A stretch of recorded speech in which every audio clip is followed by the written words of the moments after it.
Everybody, welcome to tonight's shir. Zoichet to have Rosh Rabbi Lopiansky here with us tonight. Tonight is actually our 47th shir that we're doing here tonight, and it's actually tonight. Menachem is the official anniversary. So this is the mamash anniversary of the shir, and we're zoichet to have tremendous people come on every week. I want to thank everybody who comes on every week, who tells people about it. Let people know to come here Sunday nights to be mechazik, and they put on their statuses. They email people about it. Really appreciate it. For all those people that are watching the replay on YouTube, please click on the like button and subscribe to Coach Menachem's channel so you can watch the videos and people can know about it. I want to first start off with thanking our advertising sponsors every week, Lakewood Scoop here in Lakewood. A special thank you to Rabbi and Yaniv from Chazak.org for always promoting all our shiurim. A special thank you to Chayla Kaufman and Shmuel Summer from JCN, the Jewish Content Network, for always promoting us across all the digital platforms. Just to mention, tomorrow we're going to have one last year before Pesach. Tomorrow's a special series here with Rabbi Y.Y. Jacobson, part 2 of 3. It's the dating series. He's going to be talking to men and bachrim, not ben azmanim. If anybody that is in the parsha of dating or not, please come on. It's going to be very interactive. We got a tremendous amount of questions, and please join. It's going to be a very powerful shir. And after Pesach, we have a huge lineup of Rabbanim. We have Rabbi El from Menachem coming from the Mir. We have Rabbi Kalish from the Waterbury Yeshiva coming, and I have a whole list. I'm not going to read them all. Otherwise, we'll be here all night. But Baruch Hashem, it's Mori Dikazachen. I just want to also mention that Coach Menachem Show is collaborating with OK Clarity to greater health and wellness of the Jewish community. OK Clarity is the online platform for mental health support in the Jewish community. The platform can find the best therapists, coaches, nutritionists, engage in forums, and stay inspired. The links will be emailed with Coach Menachem. Again, tonight we have the schus and the honor of having Rabbi Lopiansky, one of the Gedaliah today with us, and to agreeing to come on be mechazik to Olam before Rabbi Lopiansky starts. Our host, Coach Menachem, a poor verte. Go ahead. Welcome everyone to another program number 7, Kanai Nahara. I must say before we continue, it's 47. 47. What did I say? 7. Oh, it's been a year, and a lot of people ask me if I've ever dreamt that this would happen. And I want to say shkoyach to Rabbi Asher and Bechlal. This whole thing, I never believed that I'll be sitting here tonight with such a Kanai Nahara, what we've done this year. And it's all with you, the listeners' help. And I want to thank everyone for being here tonight. It's been a busy Sunday for those who have managed to get their cars cleaned for the houses, or for those who wanted to and didn't get to it. And they're here tonight to listen. And I'm sure there are those who are middle cleaning, and they'll be listening while they clean. We did get tremendous feedback on last week's Sunday. We had Rabbi Shei's Tav and Shimon Russell, which was a very, very interesting program, and a lot of information. People are still trying to figure out what exactly, how, do we all need therapy? But it did wake up big oilem, and we will in Mitzvah Hashem need to have a follow-up, because in 2 hours that we had wasn't enough for that topic. But Baruch Hashem, we're here tonight. Tonight we have the schus to have the Rosh Hayeshiva, Rabbi Lopiansky, with us to discuss tonight's topic. And it's pretty vague. Sometimes the topics are vague. Today's challenge facing us and our children. Sometimes when you have a challenge and you hear other people going through different challenges, sometimes it can be a chizuk. Sometimes people could think, oh, mine is not as bad as theirs, so Baruch Hashem, they get a little bit chizik. But sometimes they don't want to hear other people's challenges. While I'm going through mine, this is what I'm going through, and for me, this is the worst that can be. This is for me, that's very hard. I don't know how to deal with it. And what's it going to help me if you tell me about other people? I really don't want to hear about other people. And sometimes you can have that feeling of loneliness because you're going through your struggle, whatever it is, and it's not easy for other people to understand what you're going through. And the truth is, you're probably the only one that really knows how you feel, because you could have 2 people going through the same challenge feeling different, because it all depends on your situation. So yes, sometimes you can get chizik from speaking to other people, from hearing from other people, but very important to learn how to be mechazik yourself in your challenge while you're going through your challenge, to be mechazik yourself and be able to tell yourself that this is where I am, this is what Hashem wants from me, and important to ask ourselves the question, what does Hashem want from me now while I'm going through the struggle? And I was thinking, just like last year, this time, we had to make Pesach for those who never made Pesach before, had to be home, parents without the kids, whatever it was. We got the letter from the Rabbanim, how to make Pesach while going through this Corona, which most people had no clue what in the world is Corona, what's going on, how long this is going to take. Baruch Hashem, we see some light, but there was we're able to see what's the chumras, what's the kulas, and how do I make my first Pesach. So Baruch Hashem, we do have Gedolim, and we have the Torah, which we need to ask and consult, and especially when you're going through challenges. So Baruch Hashem, we have this chus to have tonight, the Rosh Hayeshiva, and B'ez Hashem, we should have a lot of siyata d'shmaya. Thank you very much. Menachem, Gewaldig. Again, tonight we're discussing some of the challenges that we are dealing with, our children are dealing with. It's a very, big topic. It's all over the place, and Menachem will hopefully get some clarity. We get some takeaway from Rabbi Lopiansky. I want to give a gross yashkoyach to Rabbi Lopiansky's sons for arranging the share, Rabbi Yaakov, Rabbi Michal, shkoyach for getting your father here. We really appreciate it. And I want to give tonight, Rabbi Lopiansky, if that's okay, we'll learn the share, the schos of the Novominsker Rebbe. It's the yard site this Friday. Rabbi Yaakov ben Harav, what was his name? Ben Menachem Mordechai? Did I get it right? I think so. Whose yard site this Friday? Okay. Shkoyach. And again, if anybody who's listening who doesn't know who Rabbi Lopiansky is, I'll read his bio. Rabbi Lopiansky is Rosh Hayeshiva of Greater Washington, Tiferes, Gedaliah. Rabbi Lopiansky learned for decades at the Mir Yerushalayim, and he continues to be the Messiah of his Rebbeim, Reb Chaim Shmulevitz, Reb Menachem Partovitz, and his father-in-law, Reb Beinish Finkel, Sitzal, the late Rosh Hayeshiva of the Mir. His approach to learning was also deeply influenced by his long association as a close Talmud of Reb Moshe Shapiro, Zechat Tzadik Avrocha. Rabbi Lopiansky is a renowned speaker and the author of several Hebrew Svarim, as well as a few English language books, Timepieces, Golden Apples, Seed of Redemption, and the widely acclaimed Orchis Chaim, Ben Torah for Life, published by his very own publication, Eshel Publications. 11 Svarim are available on eshelpublications.com, with 2 new Svarim coming shortly. Schos, Rabbi Lopiansky. Good evening. First of all, if this is the 47th share, 47 is Gematria Zoom. If you spell it Chasa, the way it's spelled, if the Torah was writing Zoom, it would be spelled for Zayin Mem. So I guess if you want to combine technology with Gematrias, you have Zoom for the 47th share. It's also a big schus. I was zeicher to have a kirva to the Novominsker Rebbe's Vracha. He really was his Shechmal Mailan, the Dar, and the Dar is Dar Yosim, and unfortunately we couldn't even give him the Kavod Aroyu. It's the way he would have wanted, but he was his ability to encompass all parts of the Dar was really incredible, and should be a schus fas. So let's touch on a point that I think might address in a very interesting way what would be the issue. The Torah gave us 2 specific mitzvahs with our children. The mitzvah chinuch is rabbanan. It's a generic. It's included in every mitzvah, but there are 2 mitzvahs specifically geared for children.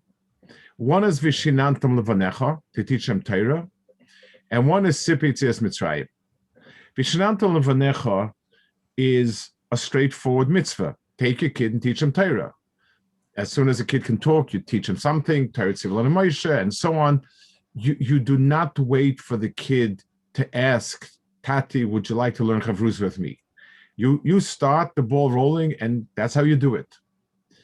The mitzvah of Sipi Tzias Mitzrayim is couched in V'hoyekish Olcha Bincha, and that's the preferable way to do it. It's only for the Sheni De Elishol where you're really stuck. If you got it to Levincha, Psachlo, but Lamaisa, the way to do it has to be with the kid starting. The question is, here you have 2 mitzvahs. They are both of them the 2 columns. One is the basic Hayeshiva, Yitzias Mitzrayim, Emuna. One is Talmud Torah, which came in Matan Torah right afterwards, and such a stark difference. Secondly, the halacha extends itself. It's not only a din in the children. The halacha is that if you are there just with your wife, like many of us were last year, your wife asks, and if you're there alone, you ask yourself the question. And why? So why is that the tsura of it? We're supposed to give over to Messiris. We're supposed to do it and as faithfully as we can to tell over what happened. So why was the Torah gave it to us in such a strange way? So I want to take a pasuk in Tehillim. It says, "Shal mimeni," HaKadosh Baruch Hu says, "Ask of me, ve'etna goyim nachlasecha, and I will give you the nations as your nachla. You'll win." And Malbim says it means HaKadosh Baruch Hu tells us if you'll be mispalo, you'll get it. And that sounds very strange. I mean, it really awakens the issue of why do we always have tefillah? If HaKadosh Baruch Hu knows what we need, and HaKadosh Baruch Hu is the one who actually sent the tzaris. If somebody has a tzara of some sort of illness, HaKadosh Baruch Hu is the one who sent it. So why can't he just send a refuah? Manifshah. What is the asking do? And you see in the pasuk emphasizes, the pasuk says, "Sha'al mimeni v'etna chasecha," ask of me. So I think that, and in different form, there's different halachim similar to this. HaKadosh Baruch Hu created the world as a mashpia, and the relationship between us and HaKadosh Baruch Hu is a mashpia and a mushpa, someone giving and someone taking, a zachar and a keva, a man and a wife, many types of metaphors used to describe it. But the point is that unless there is a kli kibul, unless there's something there that's recipient, nothing comes out. The example that comes to mind immediately is by Elisha, when he made the nace of the shemen, and he told the woman that as long as you have kalim that are empty, the oil will keep pouring. The moment there is no kli that's empty, then no oil is going to come. HaKadosh Baruch Hu is infinite, but that has nothing to do with us. That's HaKadosh Baruch Hu. HaKadosh Baruch Hu is finite. He's finite in relationship to us. Whatever kalim we put down, whatever receptacle, that's how much he gives. There's an old story about a chassid went quote unquote off the derech and he became a Kutzke chassid. In those days, Kutzke was very sharp, very sharp, and they were kind of seen as being the extremists by Chassidim, sort of radical, I guess. And after a while, by the Rebbe, he came back, and his friend asked him, "What did you learn in Kutzke that was so incredible that you really felt?" So he said, I learned the answer to the question of where is HaKadosh Baruch Hu? And the guy said, "Well, that's simple. He's everywhere." He said, and in Kutzke, they said, it's wherever you let him in. In other words, if there's no HaKadosh Baruch Hu's being infinite and everywhere is zero, means nothing to us. That's HaKadosh Baruch Hu's business. That's nothing shaykh with us. But HaKadosh Baruch Hu created the core of the relationship in as much as we're makablim, that's how much is in a sina. In as much as we're not makablim, there is no nesina. So it's like sometimes you have different valves that work like that. As long as the cup is empty, it'll keep pouring. Once the water reaches a certain level, the valve will close and nothing comes out. That's exactly the right picture of it. So tefillah means that I create a quest. I create a sense of knowing that I need it and that I need a Kadosh Baruch Hu to fill it. That's what tefillah does. It verbalizes, and therefore, in my mind, it brings it to a conscious level that yes, something's missing, and I need it to be filled by HaKadosh Baruch Hu. The Yesodis is Pesach night, because that's Emunah, that's the first event that happened. If you do not look for HaKadosh Baruch Hu, if you do not ask yourself a question, then HaKadosh Baruch Hu does not barge in. The best raya for that is Moshe Rabbeinu. Moshe Rabbeinu in the snare. So he said, Moshe Rabbeinu walked by the snare that was burning. The snare didn't reach out and broadcast and say, Moshe, I've got something to talk about. It waited for Moshe Rabbeinu to say, Asura Noveres Amarazeh, I'm going to take a look and see, what is this? He asked a question. Then things started happening. So the Yesodis of a Chibur HaKadosh Baruch Hu is a question, and I would like to paraphrase it on an emotional level, a quest. And if a person is not missing anything, and a person doesn't have any needs, then as far as he's concerned, not much is flowing. And so the Yesodis must be a question. Once we open the gateway and we say we need to understand, now it's possible to take the initiative, teach a kid about Yetzias Mitzrayim, teach a kid about Nat Torah, and so on.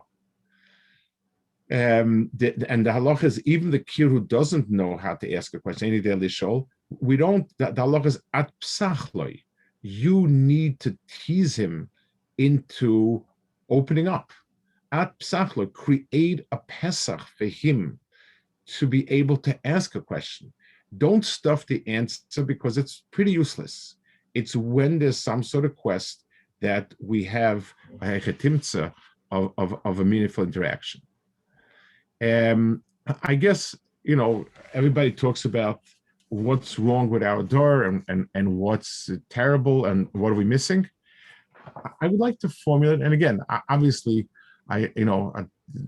people pontificating and saying what the door is missing. I think part of the problem is that we're not missing anything. In my collective memory, my father's Chanukah was born in 1904, 1906, those years. And he was a war survivor. And B'meila, I remember, in other words, a lot of his world passed on. And his world was a world that was looking, searching for why the world is a terrible place. Some people found it in communism. Some people found it in secular Zionism. Some people found it in assimilation, all the Bach. But people were looking. And a person who came to yeshiva was looking. He was looking for an answer to what's the world there for? There was a real question there. And therefore, the people who came to a Rosh environment were questioning, more in a sense emotionally. There was a quest for something. The generation I grew up in, which was kind of the first post-war generation of America, there was no Torah. And the people who were nisayr to sit and learn asked themselves, what is, this can't be, this is all, there's something more. There was a certain sense of a quest for something, searching for something. We were all Baalei Tshuva in a certain sense. We were all looking for something. And that lent itself to a lot of growth. It lent itself to satisfaction. When a person is hungry and then a meal is served, he has tremendous satisfaction. Baruch Hashem, in many, many ways, and thank God, Baruch Hashem, we've gone a long way. From my door to this door is tremendous. In my door, nobody sat and learned. I remember Lakewood having less than 100 people associated with it. That was it. And at Yisrael, the big yeshivas had 300, 400 Bachrim, Yugalite. There was, and Baruch Hashem, there was a tremendous change, and that's a bracha. But a boy growing up is not missing anything. And of course, people have, parnas is always a struggle, but that's between being a struggle to not knowing where your next meal is coming is a big change. Everybody, the shivas are plentiful, and there's the 1,000 moisters, and everybody's learning, and everybody's here, and everybody's there, and everything's for granted. There are no challenges, but that is a big challenge, and we need to figure out. Every generation needs to have that challenge. Chas v'sholom, it shouldn't come by not having, but it needs to be stimulated. Someone who goes through, I'll finish with what my Rebbe Chaim Shmulevitz used to say. Chaim, extraordinary speaker. He was a very powerful Mussar speaker. He was a tremendous, his shurim also were goyinist, and they were world famous, but he also was unusual for Rosh Hayeshiva, a big Mussar figure. And he would speak, and sometimes he would say things in a very cute way, had a way of saying things. And this is one of the things he would say a lot of times at a chassan, at a Sheva Brachas, when he spoke about the chassan. He would say that he once asked his uncle, I think, Rabbi Yafin, who's the best bach in Avardik? And Rabbi Avram thought a minute, and he told him, this bacher is the biggest lamdin, this bacher is the biggest Yeshamayim, but the best bacher is so-and-so. I believe he mentioned the type. That I can't, that he didn't say it in Shmuzim, but that, and Reb Chaim Shmulevitz asked him, what makes him the best? If the biggest, Tam Chacham is this, he said he's the biggest mevakish. And Reb Chaim would say, HaKadosh Baruch Hu despises people that have a full stomach. In other words, they feel good about themselves. They pat themselves on the belly. And I don't particularly care for them either. That was the way. I had a cute way of he was funny that way. He would express himself. But his point was, being a mevakish leaves, you can't be bigger than the mevakish you are. And if a person's bikush for chachma is so, even if he's a genius and even if he has everything he needs, he's not going to have more chachma than his bikush. As much kalim as we put out, that's what we get. Baruch Hashem, we have a door that, looking in sort of in perspective, it's a wonderfully endowed door. And part of the challenge is to create a tzima'on when the tzima'on doesn't have an easy way to come. It's not when you walk on the street and nobody's learning and you challenge yourself. Everybody's doing right, everybody's doing good, and everybody's this, everybody that, and still a person should develop a personal tzima'on. I think that's a challenge, if not a very core challenge of our door. Thank you for opening up. Let's take a minute break. Let's take a poll, and then we have a lot of questions that came in, and people want to ask questions. I have it. Okay, let's do that. Okay, here we go. Everybody on, you can see it. Okay, I have two questions over here if everybody could answer. So let's see, it's anonymous, just get a feeling from where everybody's holding. What do you feel is the biggest challenges in today as an adult, being an adult married person? Shalom bias, parenting, making a living, or social pressure? That's the first question. Okay. Second question is, what do you feel is the biggest challenge today for our children? A, social pressure, keeping up in school. C, relationships with parents. And D, self-worth. So 2 questions. What do you feel is the biggest challenge today as an adult? The biggest challenges today for our children. So everybody please answer, and then we'll share the results with everybody else.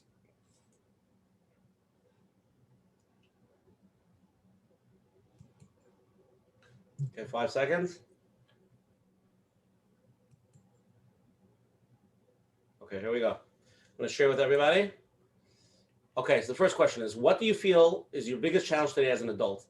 23% of people feel shalom bias. The winner by far, 48%, is parenting. 10% of people feel it's making a living. And 90% of people feel it's the social pressure. It's not sure to make a living. You just get money from the government, stimulus. It's easy. The second question is, what do you feel is the biggest challenge today for the children? 29% of people feel social pressure keeping up at school. 33%, which is the majority, feel spirituality, connecting to Yiddishkeit, is the hardest challenge for our children. 6% feel it's relationship with the parents. And 32% of people feel it's self-worth. Okay, you can exit off from your screen if you see it. I have a few questions we'll start with. There's a few people that want to ask questions, and let's go. Here we go.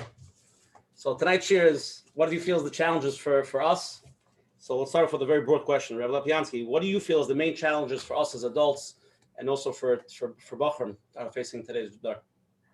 So going back to, and from what I spoke, I would say it's the sense of challenge and accomplishment in Yiddishkeit.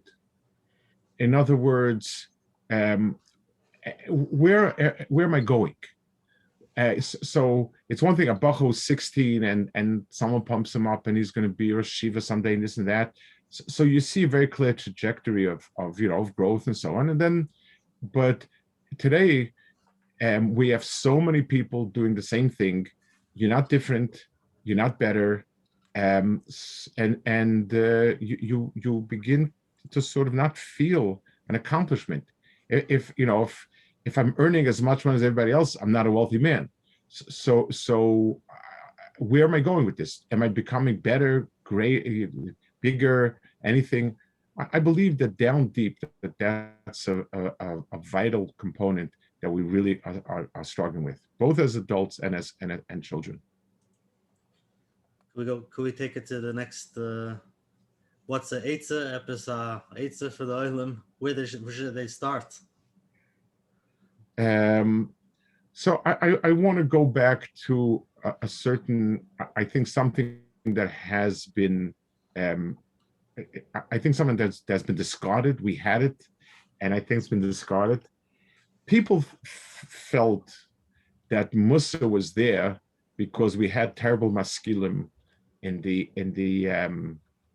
last century, and this fought the maskilim and kept everybody, in line. And now, Baruch Hashem, there are no maskilim, not frum, not fry, none, and so we can just let go of it.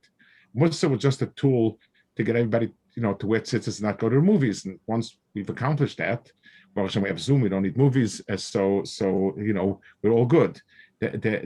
And I think that's a mistake. Two, the idea that the way we challenge kids is they should become the Gadol, that runs out of steam. Even a not bright kid at the age of 19 figures out that he's not the next Gadol. The brighter kids figured it out earlier, but even the kids that are not so bright figured it out. And you're setting a challenge that's not true. It's not true, and just statistically, you're telling 1,000 kids that you're going to be Gadol. Well, 999 times you'll be wrong. The 1,000th one, I'm not sure, but the 999 you're wrong. But what Musa was meant to do was to challenge each person himself. And a person should ask himself, what can I be? And what does God want from me? And for every person, the answer is going to be a challenge. Nobody is meant to be the way he is the day he's born, because HaKadosh Baruch Hu would not need him alive longer if he could stay that way. So every person is I'm potential, and I can come out and become somebody. I become a very big person, but big person is not measured by the Gadol Hador. It's measured by being a small person versus a big person. And we don't, and only know if we'd ask kids that, they couldn't even put a finger and say, what's a big person? They'll learn all of Shas. Fine. That's not the answer. And I think if we were to revisit Musa in the way that I feel it was meant to be, it was clearly, in other words, it was a personal, it structured a person's relationship with Kadosh Baruch Hu and challenged him. It started with the assumption that you may be doing good things and may be doing mitzvahs and learning, but you're not who you should be. So I think that learning Musar in a way that is focused on that would, I believe, put it on a different footing.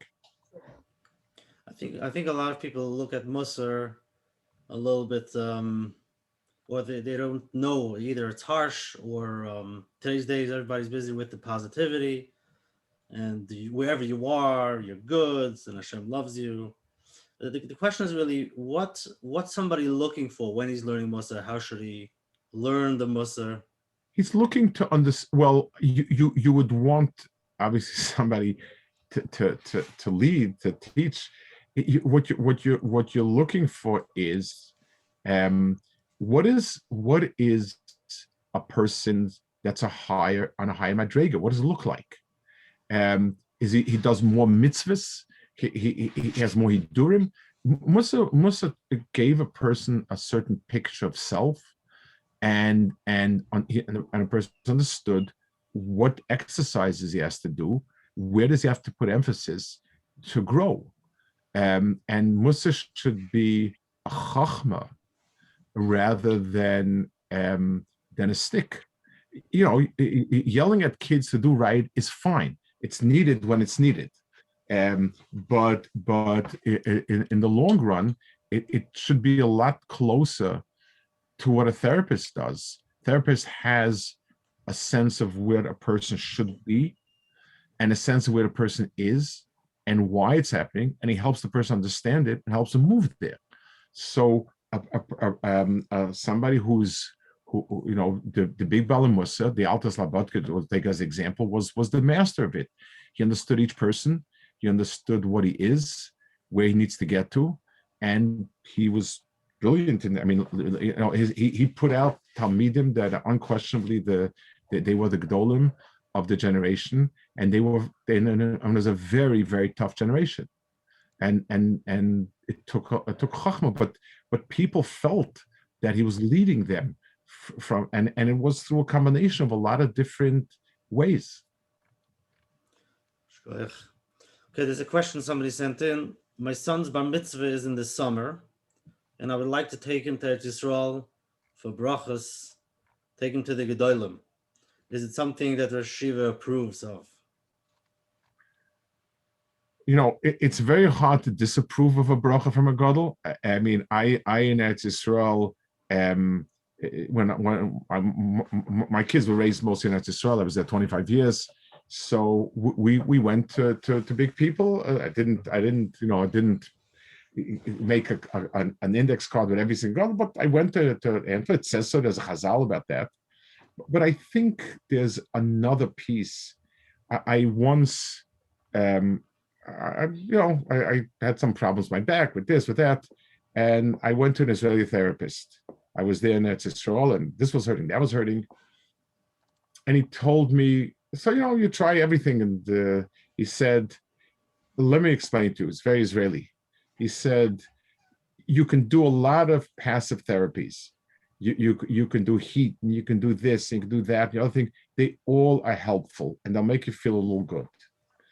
But it's not going to solve the problem. What will solve the problem is exercise, motions. He had, whatever he had is things about that. He said it's only active work that can actually make a change. Everything else is palliative, it's helpful. And I think our Yiddishkeit has also become passive. Getting brachas is a nice thing, but challenging a child to say, what are you going to do as a simon gadlus, a simon that you've moved past yaldos, something that you feel and understand is the next step in life. That's so much more helpful than just getting brachas. It's part of it. It's like, it's like people who are well-to-do. They plunk down a few $100s for an esrog, $1,000, whatever it costs. Give me the best, and that's it. But in the esrog, a lot of it has to do with watching over it, and it's the harvani of it. I once heard a mashal many years ago, and it was the summer of 1970. I was in South Folsburg when Rabbi Gedaliah was still there. It was like the year he founded it. I was there for the summer before I went to Israel. I spent a few weeks, learning education. Rabbi Gedaliah was a very, very sharp speaker, and he understood people very well and could cut them down to size also. And he was very, very, very, very batamta speaker. And he said a mashal as follows. He had heart problems. So the doctor sent him to a gym to do exercise. The kitchen goes into the gym, and the guy tells him, Rabbi, bend over and touch your toes 50 times. The kitzah, he bends over once, the second time already was seeing stars. he didn't think there could be a third time. So he said to himself, Yerucham, that's, he spoke, use your head. If I studies that the fingers touching the toes are very health giving to the body. First, so he sat down and he held both his feet with his hands and was waiting for the energy flow. So the guy looked at him and said, "What are you doing?" He said, He said, "No, it's the work that's making the change, not the holding the toes." And said this. He spoke about a melas b'Torah. That was the mashal was a melas b'Torah. The nimshal was something about lazing around or whatever. I don't remember. The nimshal was you can figure out, but I think everything comes prepackaged. I once I have my first cousin through marriage, Rabbi Shmulevitz in the Hayeshiva. He has a Chassidish streak to himself. He was very close to the Ger Rebbes, and he has a feel for. And so one Chanukah we got into discussion. He was kind of he was giving a little techacha on the laziness on mitzvahs. He said, "Let me ask you something." He said, "The wicks and the oil on Chanukah you buy prepackaged or you make your own?" So I was buying prepackaged. He said, "It's the soaking your hands in oil and getting the cotton on your fingernails that changes the person." And it was an insightful comment. I don't know precise at that point, but it was the comment was insightful. So if instead of that he would ask a kid, be mevater on something you really wanted, but you're letting go of it. Let the kid give a range of things that the kid, I think, doing something active would be a lot more beneficial than running around and getting brachas. The difference between doing and getting is the difference between passive and active progress. Lopiansky, getting a lot of live people that want to ask Shiloh, so here we go. Start first. This phone call. Yeah, here we go. You're on. Yes, hi.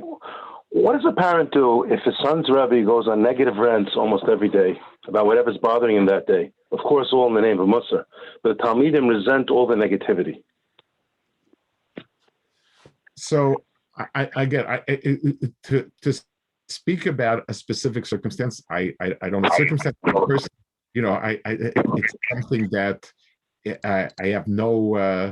I can't talk about something specific. In general, if a person is not happy with the tzuras hachinuch in the school, you need to look for another school.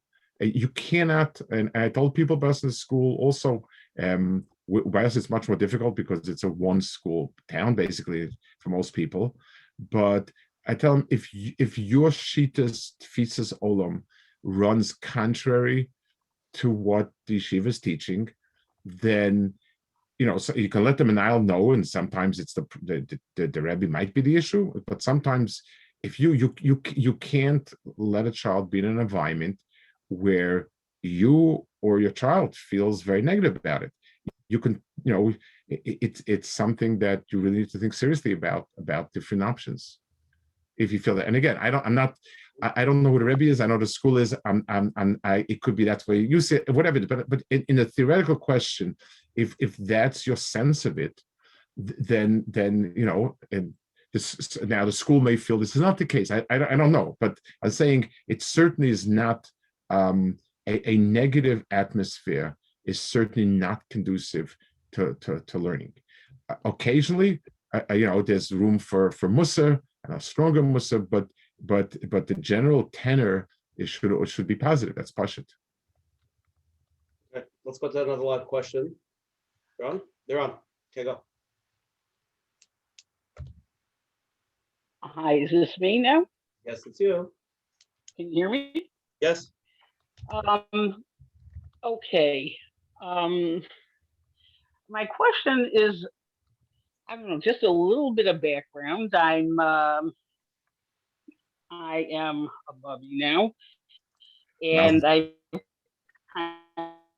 see the transition of the community where Chinuch started as you have to do this, you shouldn't ask that. How can you say this? Hashem is going to be upset, et cetera, et cetera. And then we hit the kids going off the derech stage, and all of a sudden Hashem loves you. He wants to be close to you.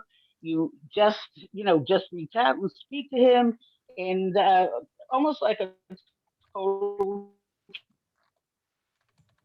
transition in me too, because so I thought that would be a nice way to go, and I thought that was I thought that change was a very positive change. I don't know how the kids are accepting this. We do seem to have more and more kids going off the derech, but part of this question is for myself in trying to develop a relationship with Hashem. I do a lot of reading, and they, whoever they are, Mishpacha Magazine or whatever, are telling us how to have a relationship with Hashem, and again, what Hashem wants you to do, and you should feel this, and you should do that, and then we're given text in, the Siddur, and it's repetitive, saying the same thing every day. Doesn't necessarily speak to me. I feel compelled to do it because we're supposed to. I don't feel like I'm building a relationship with Hashem by davening from the Siddur. Yet I feel like I'm going to be in trouble if I don't. And then on the other hand, to try to convince myself that Hashem, before Hashem was not going to be too happy if I didn't do this and that, and now, no, he loves me so much, and we should be happy, we should be besimcha, even when he gives us this nisyonos, because he's giving us something good. It's like all these instructions that are coming in, and it's A, confusing, and B, for me, and I don't know if other people, not working. I just want to say that when Mr. Parnas said, would you like to discuss this and ask a question in person, I really felt like, oh, there goes my grandchildren's Shita. And I have a fairly recognizable voice for people that do know me, Cleveland accent and all this kind of stuff. But I figured, you know what? I'm just going to go for broke. I'm always thinking of these things. I'm always thinking of letters to the editor. So that's where I'm at. That's it. Rabbi, did you get the question? A general sense to the question. There was some break, but I think I have a question. So first of all, we could recommend a shadchan, a really good shadchan that would be helpful. It deals with all types of issues, so we can work with that. But I think you touched on many good points. But I'd like to I can't go into every point, but I'd like to give a general a structure. I think that will be helpful. When a person has a relationship with his employer, it is a business relationship. They could be friendly, could not be friendly, but basically you work 8 hours, you get a check, you do your work well, you get a check, and you don't do your work, you don't get paid. And and it's a structure that is tit for tat, it's prescribed in advance, and so on. And that is a business relationship. And that's all it is. That's one type of relationship. A person has a relationship, a husband and wife. So at first instinct, you would say it's all about love and this and that. And that's a mistake. It's part of your feelings for your spouse is obligation. So if my spouse requires something, even though I don't particularly care for it, but I make it my business. So if my spouse wants X, Y, Z, and so I make the effort and get it. In even times when it's difficult, because under the chuppah, the document that's written in Aramaic and nobody knows what it says is a business document. It says, I owe, I undertake, I'm obligated. Because the only relationship, the silly stuff that you get in a fairy tale about living happily ever after with the charming prince and the wonderful princess is nonsense. The relationship is both. And it's good that it's both, because any other relationship is a taking relationship. It's not a relationship that has responsibility and things of that nature. And that's why, unfortunately, today in the non-religious, non-Jewish world, marriage is out the window because it just imposes obligations. What do we need obligations for? HaKadosh Baruch Hu's relationship is love, but it's a love that he wants from us things. And the reason he wants those things is because the only way we'll become mention is if we stand obligation. Just like when you have a couple, imagine a couple gets married and there's a trust fund where the guy has money forever. He needs to do nothing for his wife, service and everything. Do you really think it's a healthy relationship? It certainly is not. It'll give parnasa to the coaches, the life coaches, but it's not going to create a healthy marriage. A healthy marriage requires a combination of two almost opposite, but not really. They work. There's a synergy that's tremendous. HaKadosh Baruch Hu is not here to spoil us, because spoiling us makes us rotten. HaKadosh Baruch Hu is here to bring the best out of us. So on the one hand, and there are aspects of Yiddishkeit that we speak about, HaKadosh Baruch Hu is loving us. That's what he does. He gave us life for no reason. We did nothing to earn our existence. He gave us life. He gives us so much, and he wants us to grow. And sometimes we understand how challenges make us grow, and sometimes not. We have to do mitzvahs, whether we like it or not. Just like a kid he learns basic habits, whether he likes that. He has to brush his teeth every day, and day in, day out. He has to wash his hands. He has to say hello. He has to say this. And as a child, he doesn't get it. But as an adult, he realizes that menschlichkeit has been built into him. So the complexity that you so well pointed out, the relationship with Baruch Hu, includes both those elements. And that's exactly what it's about. Just like a good parent really loves their child and also has expectations, demands, challenges. That's a good parent.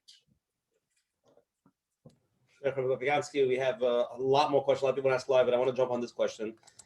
It's a great question. We're trying to raise our children by being happy with what they have.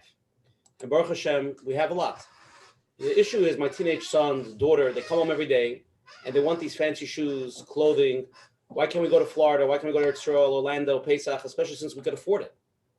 It seems that in America, the taiva of Gashmis is all over and is being input into our children. It feels like impossible to fight. Do you have any adrach on this? So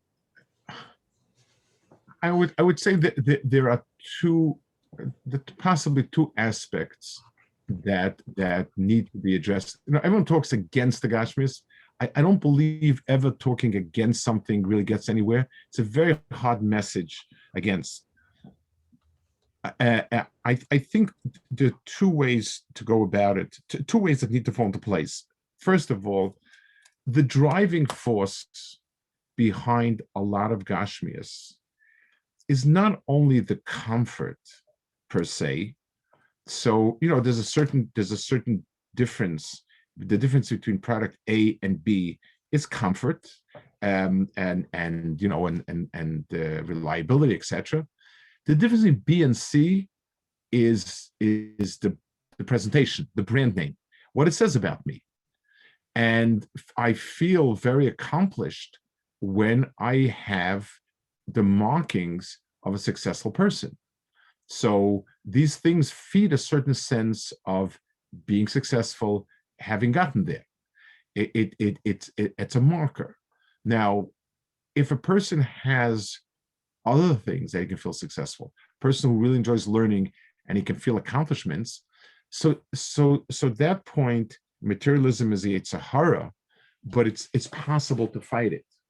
What he can't fight is if he has nothing else that interests him in life, if there's no other ruchnistic activity that helping people doing things and so on, there's nothing else that really makes him feel good and accomplished, then we have a real problem.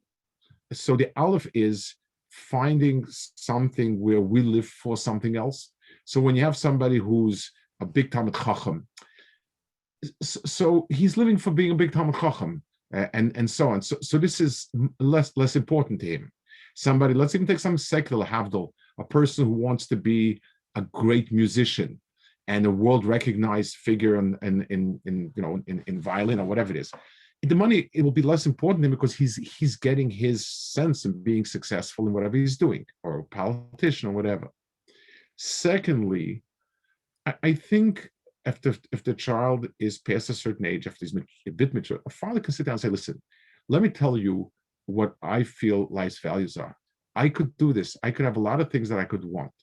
But my perspective on life is, I have to ask myself, what do I need? What does the Kadosh Baruch Hu want from me?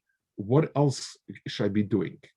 And why did Kadosh Baruch Hu put me in the world? Why did he give me this? If a father genuinely lives that, the child might still bircher, but he's going to start understanding that value. If what I'm saying, if the words I'm saying are genuine to the father, then the kid will get it also. The father can say, listen, I want to tell you something. I could have afforded A, B, C, D, E, and F.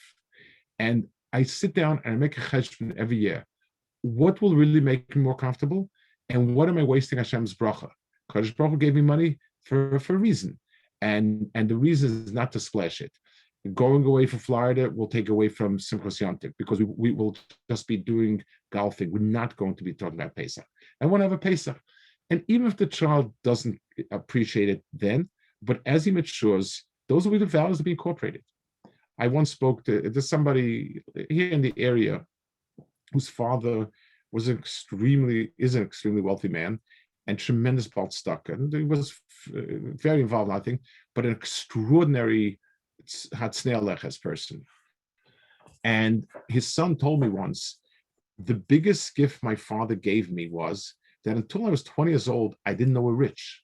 We lived in the same house like everybody else. We had the same car. We did the same thing that everybody else did. And my father never spoke about anything.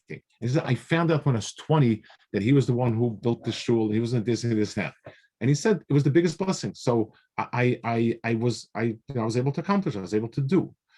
I think if you share your goals and your ideals, if it's an ideal and you share it with a child, in time, I think the child will be able to see it as such.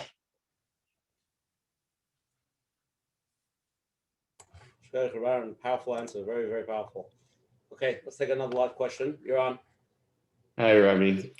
Quick Shiloh. What is the right balance of warning our children about what is in the secular world while not exposing them to that world? I mean, we could live in a bubble and ignore the things from the outside, but we assume that they themselves will get to learn things and be attracted to that. So how do we warn them but not expose them too much? So one of the things that I think Corona taught us was that inoculation is a much better way to go than isolation. Isolation didn't seem to work that well, and inoculation has worked. Baruch Hashem's working; it's getting there. Machloek Sashitas, but I think most people feel comfortable about that. I think a few things. Ask yourself: what are the things the child will be exposed to over the course of his life? Lamashal, is a child in Lakewood, growing up in Lakewood, going to be exposed to evolution? Maybe, maybe not. Very possibly not. A child where being a doctor is part of, it's kind of a one of the possibilities. So evolution is going to come up.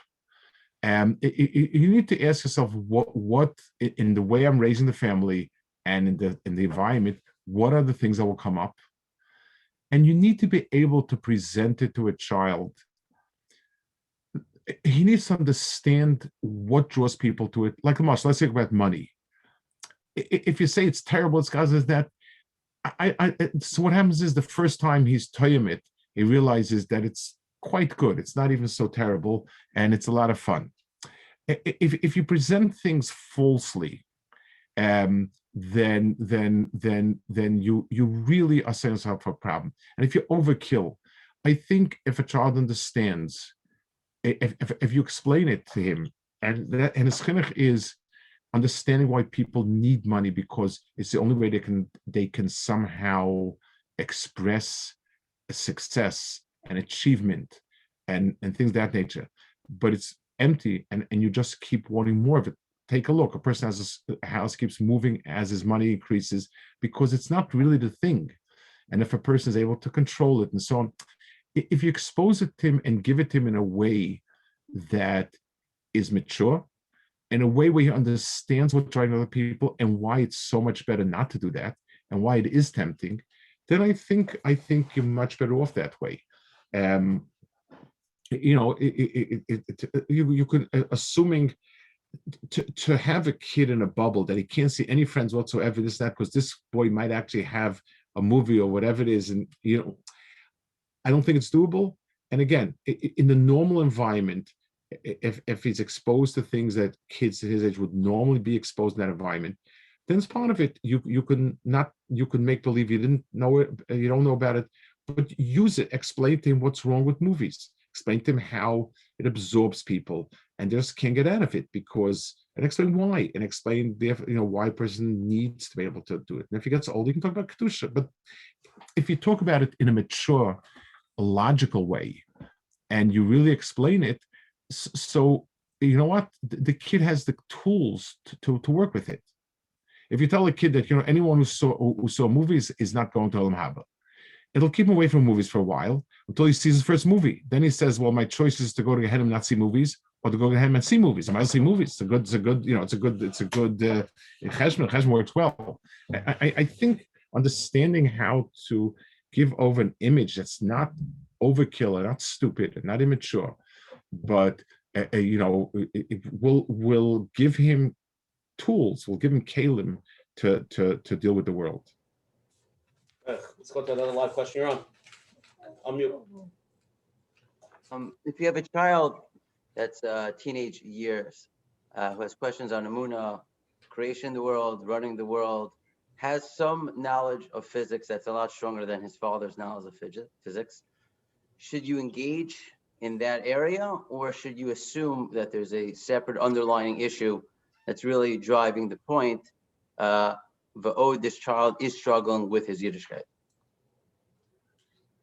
Yesh v'yesh. In other words, for many kids, questions in Emunah is just it's an expression of something else that's bothering, and that's and then you need to figure out what's the underlying issue, because if you don't like God, then questioning his existence is the next. It's not deliberate. It's mimetzias. Then you hear somebody, and so you need to. That's something you need to think about. If it's genuine, the kid is just is more of a curious kid. He's read this, and there's nothing underlying. Then ask somebody who may understand, deal with it. He also needs to understand. I once heard this aside from somebody. He's a Satmar Chassid. He's a Rav in a Kehillah. He's a very, very broad person, fascinatingly so. And he's a huge Talmid Chacham.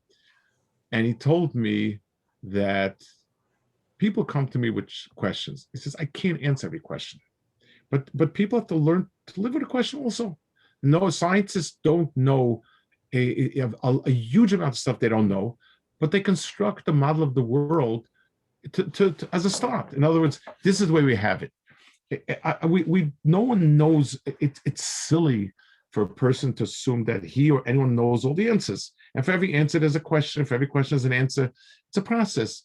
And so if it's a healthy inquiry from the child, then have him talk to somebody who understands it. And again, I'm very wary.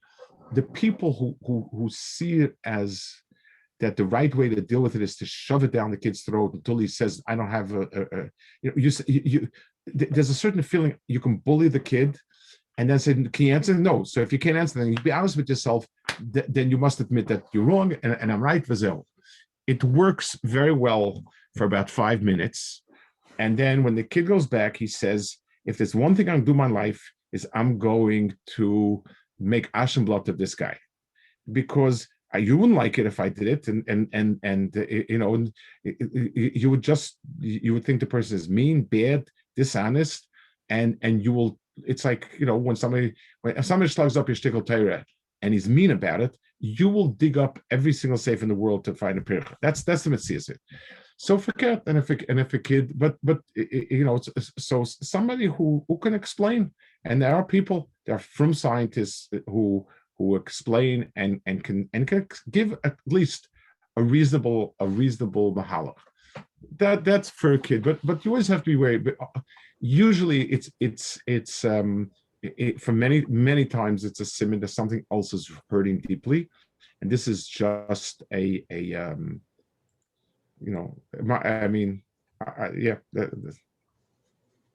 Sure, Lopiansky, so another question somebody just sent in.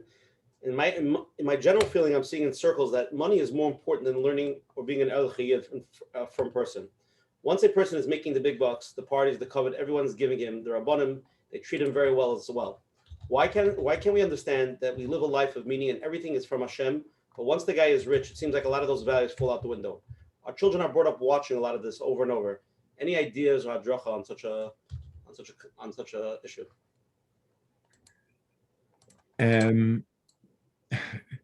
So first of all, Baruch Hashem, there are people who are big time Torah and are people with values, and there are, Baruch Hashem, many people like that. Obviously, the person who grabs the headline is a person who wants to grab the headline. So there's always that. But tachlis, there are a lot of people that really are extremely good people. There's a certain element of hakar satov. If a person does go out of his way and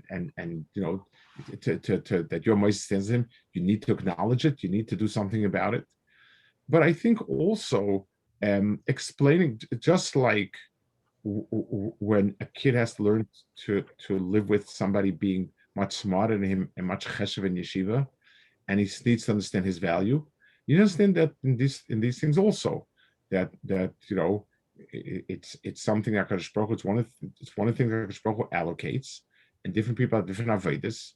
And fakert, Ashiras presents an Isayan.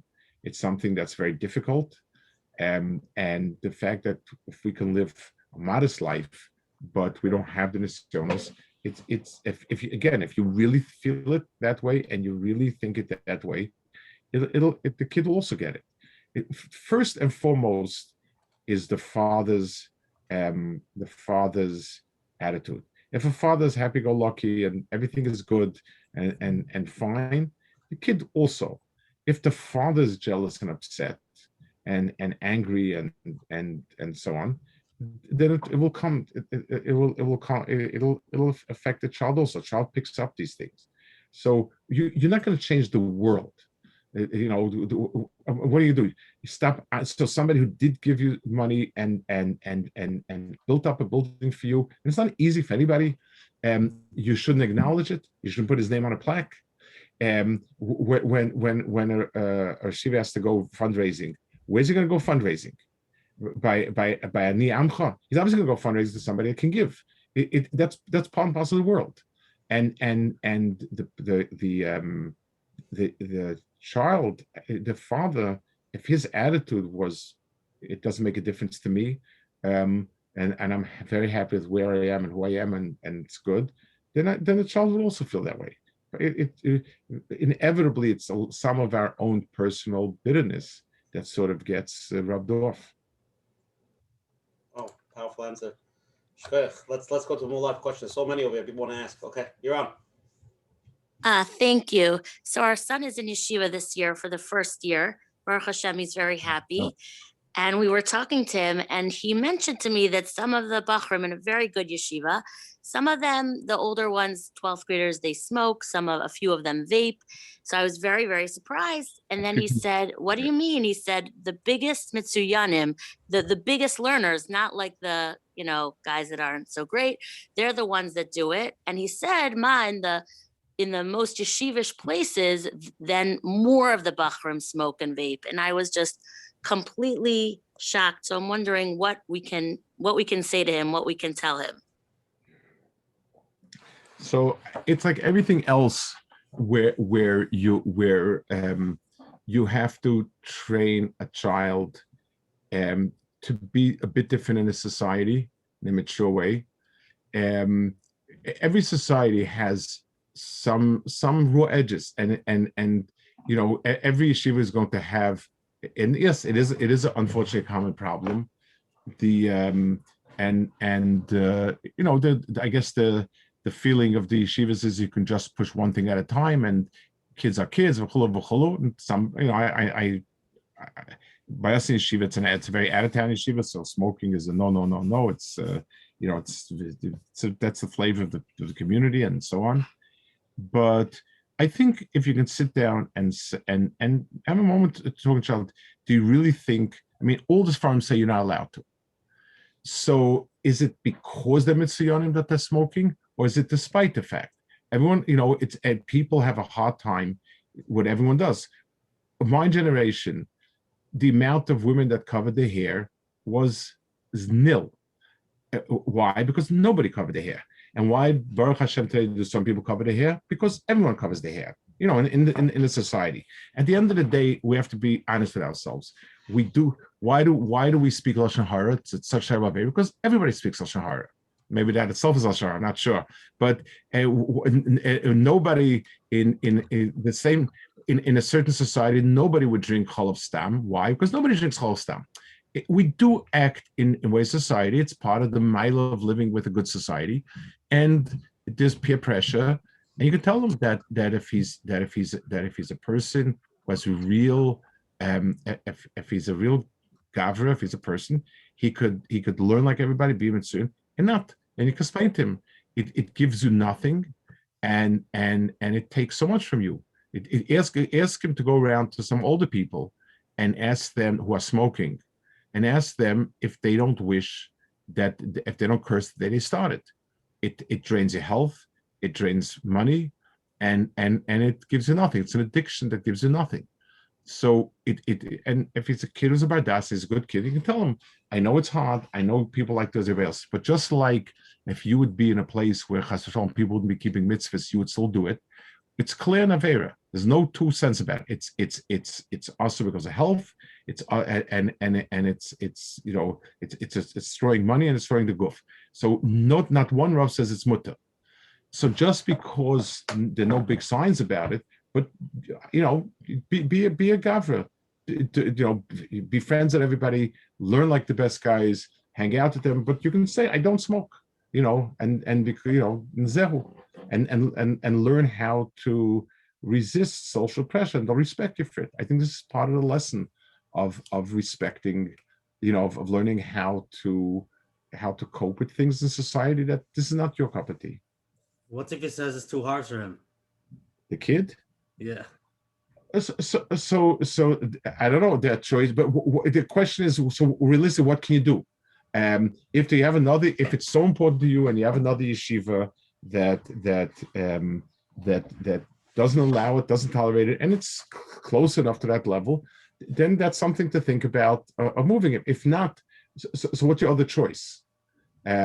You can talk about it, and you could tell the kid you're disappointed in him, but I wouldn't make a major issue of it. This is part of the vices of his society, and it's. Let's go to another live question. You're on. Okay, shkech. So our questions like this are: we have a child with severe dyslexia and dysgraphia, to the point he's currently in 3rd grade and he cannot read or write, meaning he's in the 1 percentile in the country in English. He's learning his ABCs. He's still learning his ABCs since before kindergarten, and he can't write. This also plays out in his Limudei Kodesh in Hebrew. He's also reading extremely, extremely slow, although it is a little bit easier. and he's being tutored a lot. He's being helped a lot. But the suggestion has come up to consider sending him to a non-Jewish school that specializes in instruction for children that need to learn this way. It's not that he can't learn to read and write. He can. He just needs a different kind of instruction that's not in the normal classroom. So the question is, at what point do we actually consider that? At what point do we say, okay, it's bad enough that we have to send him there? And I'll just point a couple of things that we've experienced over the years since we started to sense that something was wrong already a couple of years ago, and we're trying to really give him as much support as we can within the school that he is. He's getting the maximum, but it's ein adoma to going to a school where this is, that's the way they teach him. It comes up behaviorally. He obviously his self-esteem in the classroom. He can't read anything. And there's obviously a lot of reading and writing going on in a third grade classroom in both English and Hebrew. So self-esteem, and it becomes a behavioral thing. And on the other hand, Lemaisa, if we could just get him through, he has an extremely excellent memory. He remembers everything that's taught orally in the classroom. If he could just get through it, and we could just get him to read, so he won't be matzliach so much in English or whatever, but like Lemaisa, we don't have to send him to a school that's not a Jewish school. And lastly, I'll just add in, perhaps maybe we should move to, we live out of town, maybe we should move to Lakewood, where there's a school that would have, the most help for him so he could stay in a Jewish school. So sort of putting those pieces together, I was looking for some guidance from the Rosh Hayeshiva. So again, there are a lot of, a lot of more factors considered. It's not something that's, it's especially the second question about moving. What do you do? Where do you do it? There are a lot of other issues that need to be considered, and it's a personal conversation. The one thing that I could add that might be of some help is there have been kids in our area that have gone through the public school route, with special schools that deal with it. And Baruch Hashem, I think, was the right decision for all of them, in the sense that part of what will make a kid want to be more Yid or less a Yid, more from, less from, and so on, is how dissatisfied he's with himself and how happy he's with himself. A kid that's growing up in an environment where he knows he's the Yotzim Doifin and so on, and the look down or whatever it is, builds up a lot of resentment. And once, if he's in a place that's matzliach, and after a few years he's on par pretty much, then when he comes back, he does so. I know a few kids like that, and I was kind of very, very pleasantly surprised. Baruch Hashem, they're really good kids.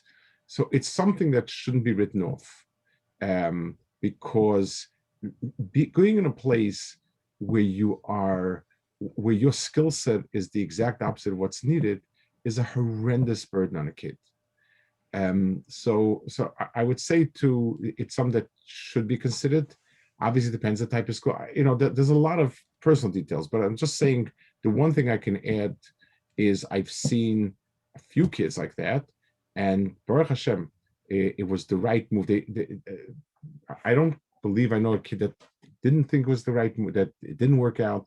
It's a kid who's happy and feels accomplished and feels satisfied and knows that he's progressing. It's so much easier for him to want to be an Erlich Yid than a kid who feels miserable and wretched. There's so many more questions, Rabbi Lopiansky. They keep on coming in here. Let's go to the next one. Get a wealthy guy. Is there a wealthy guy who wants to ask a question? No, they're all quiet tonight. I don't know why. No, I appreciate money. Okay, go. I am not married yet and I don't have children. However, I am an older sibling. And I would like to know, everybody wants their children to turn out the best they possibly can. Now, nobody's perfect and nobody is the best they possibly can be. So how does somebody give over the message, like to be mechanech somebody, even though they're not holding where they want the person they're trying to be mechanech to be? Can I ask you a personal question? How old are you? 19. You think ahead. So let me focus the question. How do we have somebody to be the best it can be when he's not the best that he can be? Or, I didn't get the point. Meaning the best chinuch is by example. So how can somebody give the best chinuch if they're not leading by example? So I think you framed a very important question. A lot of times, there's different ways of not living the example. Let me give let's give two examples, and we'll see the difference. Imagine that I'm a person who's disorganized, and it bothers me terribly because things don't get done, and I really would like to be an organized person, and I make an effort to get my kids to be organized. So it's difficult, but it could work because I really wish I could. It's something that Bemis is what I want, and I do my best. That doesn't go. On the other hand, if let's say I have a good head, I learned well, but you know what? I got into the good life, and I don't do much ruchnius. But I would like my kids to be like real stars in yeshiva. That's going to be a problem. It's because it's not the pshat is I want it, but I struggle with my shortcomings. It's I want it for you and not for me. That's a problem. So whatever you sincerely want and you don't accomplish because of personal shortcomings, real honest shortcomings that makes it hard for you, the child will pick up at least your sincerity in what you want, and good chance the child will follow that. It's just like imagine somebody who never had an opportunity to learn. Either he had weak kishonos, or he had to go work at a very young age to support a family. But every minute that he has and every dollar he has is there to support people learning, and he helps a person teach me some this, that. So the kid may very well be inspired and sit and learn, but if he himself could sit and learn, but he'd rather be,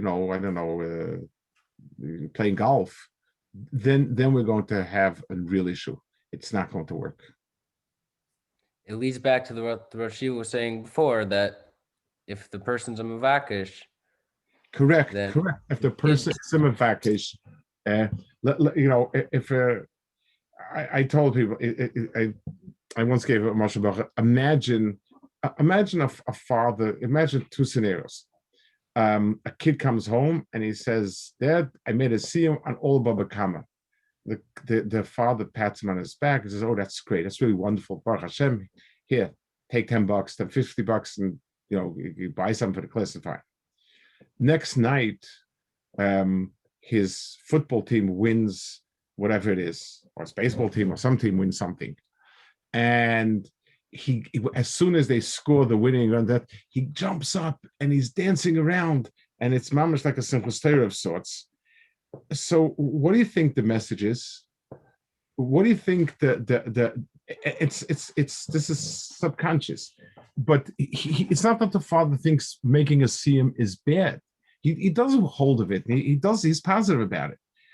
But there's no ecstasy, there's no real exuberance from it. And that is, so the more your own personal emotional connections to the right things, the more kids will pick that up, and they'll know what's really emotionally important to you and what's not. And that's the real koveya. Powerful answer. Okay, you're on. Shalom. Yeah. In response, I'm reading off the question. In response to the Rav's answer about showing kavod to donors of a yeshiva, while it's perfectly understandable that a donor is being given special kavod for providing for the yeshiva, very often, if the donor has a son in the yeshiva he supports, the Rabbeim treat the son differently than the other boys. often in a noticeable way. How can we tell our boys how unimportant money is compared to Limud Torah, yet they see the Rabbeim treating the wealthier boys better than the others? My son has felt this, and his friends, and they've even discussed it amongst each other, and it's caused them a lot of pain. And I would say in some ways it's become a turnoff. So again, when you talk about personal situations, it's sticky simply because it may be their impression or not. Both are equally possible, and I believe children need to understand, especially if they're older children, like teenagers, they need to understand how to deal with a world that the world does have flaws. We all have flaws, and all of us would react differently if somebody important introduced us or somebody that's quote unquote normal. There would be, every person would straighten his tie or whatever it is if he's told this person is such an important personage and so on. We all react that way, and he needs to deal with that, just like he needs to be able to deal with his not being wealthy. If that's in life, no one knows. If he needs to deal with whatever he's less than someone else. This is part of it. So should Rabbeim do it? The answer is no. I do believe most Rabbeim try very hard. In some yeshivas, I know that it's in a bigger place where they don't know the student body. They don't they don't let on to the Rabbeim who's what. But in a smaller place and where everybody knows everybody else, it's not a secret and everybody figures it out. So it's part of teaching our children this reality of the world. We need to be able to teach our children how to deal with it. I want to tell you something. My father was a Holocaust survivor. He was from Lita. He was a very, very, an extremely wise person.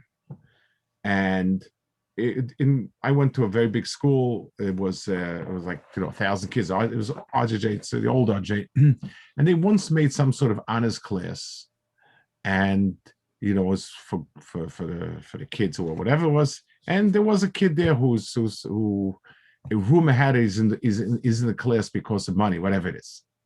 And I went and protested my father about this terrible matzah, how sheker the world is, and everything's about money. I was a bright 13-year-old at the time, something like that. And my father said to me, he told me two things. My father was not a wealthy man. My father was a shamus in a shul. My father said, first of all, the only reason why the school can afford to have a class that is because his father. So don't you feel that you owe some akras hatov? The school is the anonymous body, you're the school. And secondly, he said, it's his loss because the kid is not in the environment he ought to be. But he said, but more than that, why are you sensitive about your Kavod that because there's one kid that's not up to you, your Kavod got 2% less? You're the problem. And it was a lesson. And my father said very calmly, very softly, like I said, now think about it. What's it to you? What's he disturbing you? But the tenth says you've got an issue. And it was one of the lessons my father taught me that I remember, and I think of it. So I think we need to kids. There's reality in the world out there. There's a reality that a person who was better connected, so we'll get there first, and I have to deal with it without bitterness. I have to understand what my resources are, and samech b'chalko. And I'm saying it as I'm saying as I'm in a yoshev. I understand there will be people that will have a head start over me because they're smarter, they're more well connected, they're wealthier, they're I don't know what. And I need to be able to deal with it. A child needs to be able to deal with it without slamming the door in the world's face. And I need to be able to understand people are complex. A person can have faults, and a person can have many miles with it. Okay, there's a question over here it's based on what we discussed last week. As we talked through out the share last week, it was made clear that we all have trauma. I wouldn't call it trauma, but everybody has their stuff and their upbringing. How do we go about dealing with our stuff while at the same time be the adults and balance all our kids, their needs and what the chinuch that we need to give? I find it very overwhelming and could use some guidance. So obviously these things depend on the severity of the trauma, what and when and so on. But I think an important lesson, we need to understand, if we were put, I once had a mice with a Talmud many years ago, he grew up in a home that had a lot of difficulties, and one of them was there was a lot of sharpness towards the kids, and I noticed him doing the same, and I told him, for someone who, if this is what you're running away from all your life, why are you continuing it? Which always happens. And he was very thoughtful, and he said, Rabbi, it will stop with me. And I've been through this experience a few times. If a person understands that his tafkid in this world is, let's say the parents were X, Y, or Z, and usually these things go on from generation to generation. A father has some abusive behavior towards a child, and the child will almost always carry it on to the next. If he understands that his avodah in this world was to change that, to take the tov in his father and get rid of it, and he's the one who, yes, he's going to have the hard job of having to have it taken from his father but not giving it on, then at least it becomes my personal challenge, my personal, this is what I've set to accomplish.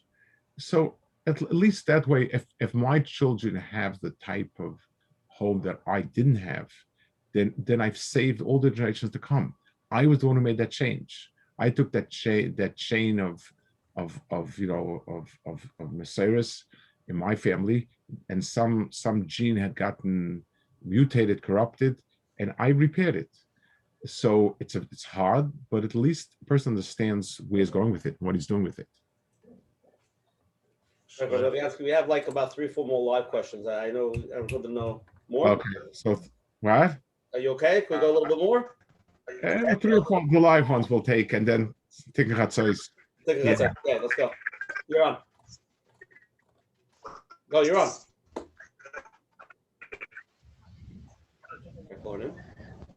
Thank you very much, Hayeshiva.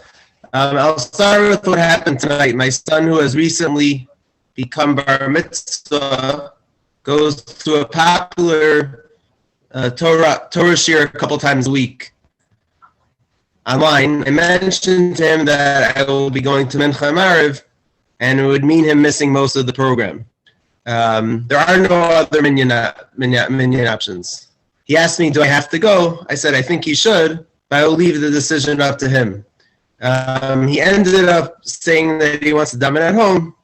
So in general, is there a correct way to handle the situation or minyan with teenager in general? I will say he does love doing the right thing. He slept very little last night, got up early for a minyan this morning. I'm not generally concerned, but Lamaisa, he does have an obligation to daven with the minyan. So what's the right way to handle such a situation?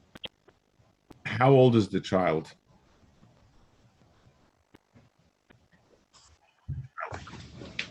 $13 and a couple weeks. So I would encourage him to ask a shaila by Rav and tell him, it's somebody that really is either way better than you. In other words, from you, it's coming.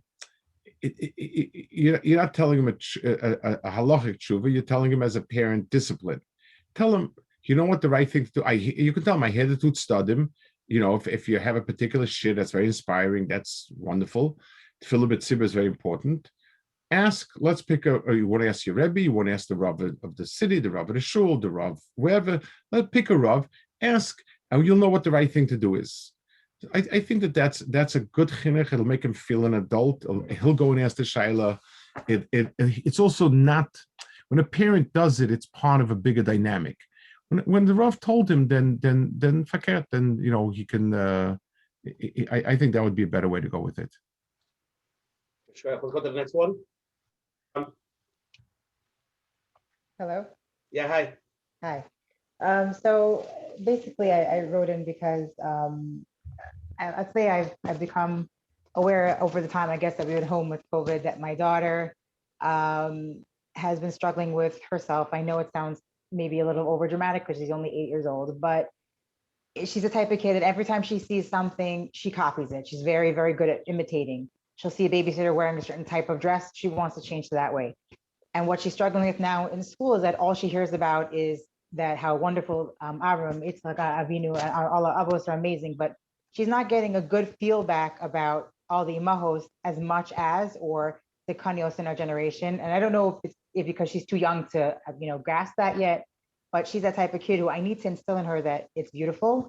And I need to instill in her that the woman is a beautiful person in the home, even if we do have to take care of the home and take care of the kids.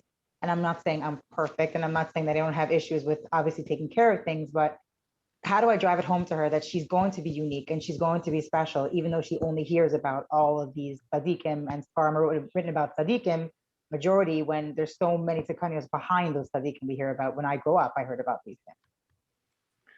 So you obviously need to find ways, either at the Shabbos table, your husband telling over a story, to bring in more stories about tikkunios, and books about women who did great things, obviously that are age appropriate for her. To bringing in different things in her life that will give her that. I'm not surprised about the school, but it's something that you need to supplement it, obviously. And either, for instance, if your husband tells stories at Shabbos table or something like that, he'll tell a story about this. If she's in an age where there's still some storytelling things at youth groups, you can encourage whoever does it, and things of that nature I think would be very helpful. Let's go to another question. You're on. Okay, shkach. Can you hear me? Yes, loud and clear. Yeah. Okay, shalom. I wanted to ask the Shiva a question. I'm a Rebbe in a Mesivta, and quite, occasionally I'm approached by Bachrim who, describe a difficult situation in the home. Something that obviously not talking about physical abuse, but something that sounds, at least from the way they're giving it over, to be like verbally abusive home. Like, for example, one Bachrim described the Suda where his father was talking about the Parsha Ben Sayer Meira, and then said at the table, we have a boy who's a Ben Sayer Meira, something like that.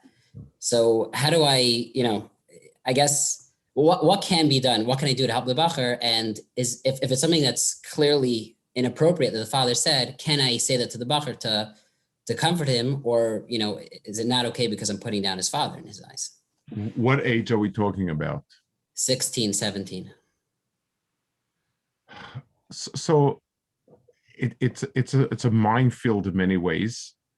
Definitely, my heart goes out for the Bacha. I mean, it's a terrible. It's obviously it's just very bad. What you again? This is somebody in the yeshiva. There should be somebody there who can deal with it a bit. The problem is at that age, you can't send the boy to go to a therapist without the parents' consent, and that's a real problem. The best thing you could do is if you get him, let's say you get him a younger man to learn once a week with him, and the job is somebody to give him the sense of positive adult, someone who likes him, somebody who makes him feel good, wanted. A sort of surrogate father would to some degree be helpful.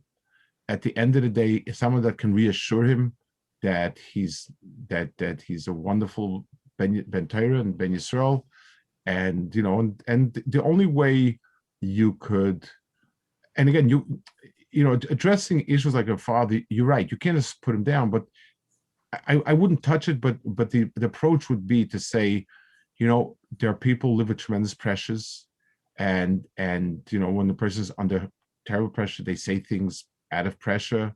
It's like, it's not the real him, so to speak. But I would stay away from it. I would do a lot more. And again, somebody in the yeshiva who's higher up, who's principal mashkiach, somebody should take this under his wings. And the ideal would be to get him a figure who he can feel personally as his father figure, somebody that he can, that, you know, he's an adult, he's respected, he likes me, I like him, and he thinks very well of me. That's sort of what you have to strive for. Rabbi Lopiansky coming on tonight. Let's go to closing. Grace for coming on tonight. I'm getting a lot of tremendous amount of texts. This was Murray the Kashir. There was so many more questions we didn't cover. We need around too much Hashem. And Shkef coming on so many people and giving such good advice. Gewaldic. Again, I just want to tell everybody tomorrow's going to be another shir, March 22nd tomorrow. It's going to be part 2 of 3 of Rabbi Jacobson talking about dating. It's a shir for Bachrim, for men that are in the dating parsha. Please tell anybody that's involved, that's in the parsha, to please come join. Menachem after Pesach, we have a huge lineup of Rabbanim, and tremendous shirim. Rabbi Elephant's coming, Rabbi Kalish, and a lot more. Again, everything tonight is recorded. Menachem is going to be on Menachem's website, menachembernfeld.com. Any questions, if you want to reach Hayeshiva, forward to Menachem, Coach Menachem at gmail.com, and we'll send it to Rabbi Lopiansky. Tonight's shir number 47. If you want to hear it, it's going to be up tomorrow on the phone number 848-777-GROW. And again, all our advertising sponsors, Lakewood Scoop, Rabbi Aniv Chazak, and Chayla Kaufman, Shmuel Son from JCN. And again, thank you to OK Clarity. You know, we're collaborating with them with greater health and wellness of the Jewish community around the globe. Coach Menachem, closing words. Shkoyer for the Rosh Hayeshiva. We covered a lot of topics. Baruch Hashem, clarity. And like the Rosh Hayeshiva mentioned, Baruch Hashem, we have a lot today's days. But the avoid is not to touch our toes. The avoid is to mucha. And, you know, for some people, it could be the oil with the wicks. And wherever it is, everybody with their challenge. And with their challenge, that means Hashem is looking for that connection. And usually that's where it comes out, with the challenge, talking in your own words and making that relationship to Hashem. So thank you very much, everyone, for coming. And Mitzvah Hashem, we'll see you tomorrow night. And we'll hear Chizik from the Hayeshiva. Is he still there? Oh, he left. Okay. Basha, you want to get Chizik? Well, you know something? The bottom line inside of Pesach, I was a whole day cleaning the car, vacuuming the thing. The chizik is that we should get a good night's shlof, and we should continue having Gewaldige Pesach and growing together. I think after a year of giving the shir, I grew a little bit, and I hear so much positivity. So I'm going to end off saying good night, everybody. Hashem, see you tomorrow. I'll see you after Pesach. Thank you. And good night, everybody.